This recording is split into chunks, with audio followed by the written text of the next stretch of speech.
திருப்பலி வாசகங்கள் பிப்ரவரி 3, 2026.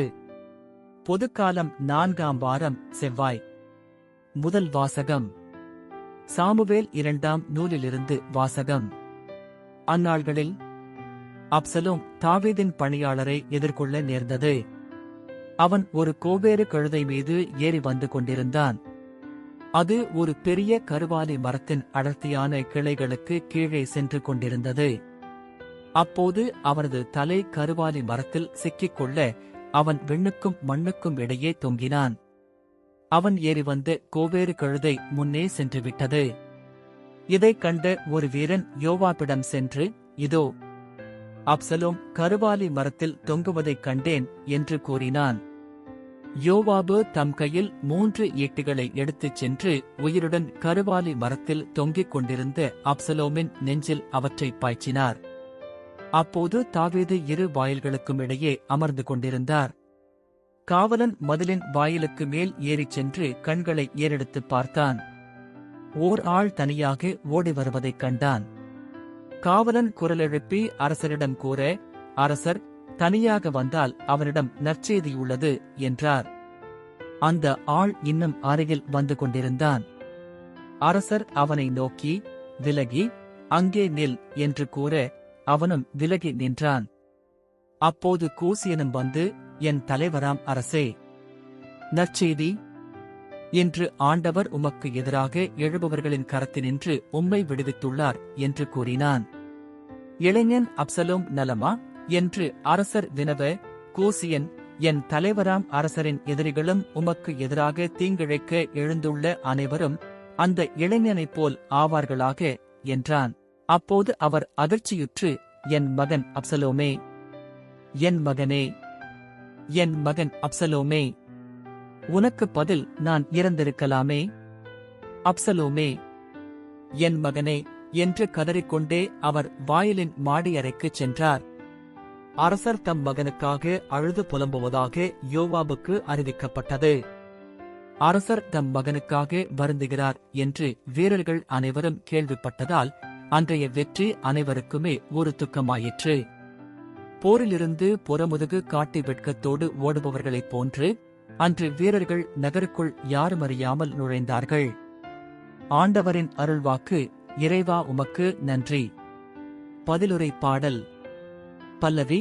ஆண்டவரே, எனக்கு செவிசாய்த்து பதிலளியும். ஆண்டவரே, எனக்கு செவிசாய்த்து பதிலளியும், ஏனெனில் நான் எளியவன், வறியவன். என் உயிரைக் காத்தருளும், ஏனெனில் நான் உம்மீது பற்றுடையவன். உம் ஊழியனைக் காத்தருளும், நீரே என் கடவுள். நான் உம்மீது நம்பிக்கை கொண்டுள்ளேன். பல்லவி. ஆண்டவரே, எனக்கு செவிசாய்த்து பதிலளியும். என் தலைவரே, என்மேல் இரக்கமாயிரும், ஏனெனில் நாள் முழுவதும் உம்மை நோக்கி மன்றாடுகிறேன். உம் அடியானின் மனத்தை மகிழச் செய்யும் என் தலைவரே, உம்மை நோக்கி என் உள்ளத்தை உயர்த்துகின்றேன். பல்லவி. ஆண்டவரே, எனக்கு செவிசாய்த்து பதிலளியும். ஏனெனில் என் தலைவரே, நீர் நல்லவர், மன்னிப்பவர், உம்மை நோக்கி மன்றாடும் அனைவருக்கும் பேரன்பு காட்டுபவர். ஆண்டவரே, என் வேண்டுதலுக்கு செவிகொடும், உம் உதவியை நாடும் என் குரலை கேட்டருளும். பல்லவி. ஆண்டவரே, எனக்கு செவிசாய்த்து பதிலளியும். நற்செய்திக்கு முன் வாழ்த்துலி. அல்லேலுயா, அல்லேலுயா. அவர் நம் பிணிகளை தாங்கிக் கொண்டார், நம் துன்பங்களை சுமந்து கொண்டார். அல்லேலுயா. நற்செய்தி வாசகம். மார்க்கு எழுதிய தூய நற்செய்தியிலிருந்து வாசகம். இயேசு படகிலேறி கடலை கடந்து மீண்டும் மறுகரையை அடைந்ததும் பெருந்திரளான மக்கள் அவரிடம் வந்து கூடினர். அவர் கடற்கரையில் இருந்தார். தொழுகைக்கூட தலைவர்களுள் ஒருவரான யாயிர் என்பவர் வந்து அவரைக் கண்டு அவரது காலில் விழுந்து, என் மகள் சாகும் தருவாயில் இருக்கிறாள். நீர் வந்து அவள் மீது உம் கைகளை வையும். அப்போது அவள் நலம் பெற்று பிழைத்துக் கொள்வாள் என்று அவரை வருந்தி வேண்டினார். இயேசுவும் அவருடன் சென்றார். பெருந்திரளான மக்கள் அவரை நெருக்கிக் கொண்டே பின்தொடர்ந்தனர். அப்போது 12 ஆண்டுகளாய் இரத்தப் போக்கினால் வருந்திய பெண் ஒருவர் அங்கு இருந்தார். அவர் மருத்துவர் பலரிடம் தமக்கு உள்ளதெல்லாம் செலவழித்தும் ஒரு பயனும் அடையாமல் மிகவும் துன்பப்பட்டவர். அவர் நிலைமை வரவர மிகவும் கேடுற்றது. அவர் இயேசுவை பற்றி கேள்விப்பட்டு மக்கள் கூட்டத்துக்கிடையில் அவருக்கு பின்னால் வந்து அவரது மேலுடையை தொட்டார். ஏனெனில் நான் அவருடைய ஆடையை தொட்டாலே நலம் பெறுவேன் என்று அப்பெண் எண்ணிக்கொண்டார். தொட்டவுடனே அவருடைய இரத்தப்போக்கு நின்று போயிற்று. அவரும் தம் நோய் நீங்கி நலம் பெற்றதை தம் உடலில் உணர்ந்தார். உடனே இயேசு தம்மிடமிருந்து வல்லமை வெளியேறியதை தம்முள் உணர்ந்து மக்கள் கூட்டத்தை திரும்பி பார்த்து, என் மேலுடையை தொட்டவர் யார் என்று கேட்டார். அதற்கு அவருடைய சீடர்கள் அவரிடம், இம்மக்கள் கூட்டம் உம்மைச் சூழ்ந்து நெருக்குவதைக் கண்டும் என்னை தொட்டவர் யார் என்கிறீரே என்றார்கள். ஆனால் அவர் தம் மேலுடையை தொட்டவரை காணும்படி சுற்றிலும் திரும்பி பார்த்துக் கொண்டிருந்தார். அப்போது அப்பெண் தமக்கு நேர்ந்ததை அறிந்தவராய் அஞ்சி நடுங்கிக் கொண்டு அவர் முன் வந்து விழுந்து நிகழ்ந்தது அனைத்தையும் அவரிடம் சொன்னார். இயேசு அவரிடம், மகளே, உனது நம்பிக்கை உன்னை குணமாக்கிற்று. அமைதியுடன் போ. நீ நோய் நீங்கி நலமாயிரு என்றார். அவர் தொடர்ந்து பேசிக் கொண்டிருந்த போது தொழுகை கூட தலைவருடைய வீட்டிலிருந்து ஆள்கள் வந்து அவரிடம், உம்முடைய மகள் இறந்துவிட்டாள்.